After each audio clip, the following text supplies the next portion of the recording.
മലവെള്ളപ്പാച്ചിലിൽ കൃഷിഭൂമിയുടെ സുരക്ഷാഭിത്തി തകർന്നു. കൃഷി പൂർണ്ണമായും നശിച്ചു. കഴിഞ്ഞ ദിവസത്തെ ശക്തമായ മഴയിൽ കാളികാവ് അടയ്ക്കാക്കുണ്ട് ചേരിക്കുളമ്പിലാണ് നാശനഷ്ടം ഉണ്ടായത്. മലവെള്ളപ്പാച്ചിൽ സുരക്ഷാഭിത്തി തകർത്ത ഭാഗത്ത് പുഴ തിരിഞ്ഞൊഴുകി കൃഷി നശിച്ചു. അടക്കാക്കുണ്ടിലെ വാടയിൽ സക്കീർ ഹുസൈന്റെ കൃഷിഭൂമിയുടെ സുരക്ഷാഭിത്തിയാണ് തകർന്നത്. വാഴ, കമുങ്ങ്, തെങ്ങ് തുടങ്ങിയ കൃഷികൾ നശിച്ചു. കഴിഞ്ഞ വർഷം നിർമ്മിച്ച സുരക്ഷാഭിത്തിയാണ് തകർന്നത്. പുഴയോട് ചേർന്നുണ്ടായിരുന്ന നടവഴിയും ഒലിച്ചുപോയി. നടവഴി ഒലിച്ചുപോയതോടെ വിദ്യാർത്ഥികളും നാട്ടുകാരും പ്രയാസത്തിലായി.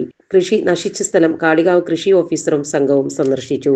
അടക്കാക്കുണ്ട് ചേരുകുളമ്പ് പ്രദേശത്ത് ഞായറാഴ്ച രാത്രി ഉണ്ടായ അതിശക്തമായ മഴയും അതിനോടനുബന്ധിച്ചുള്ള പ്രളയവും, പ്രത്യേകിച്ച് വനാതിർത്തിൻ്റെ ഉള്ളിൽ എവിടെയെങ്കിലും പൊട്ടിയിട്ടുണ്ടോ എന്ന് ഞങ്ങൾക്കറിയില്ല.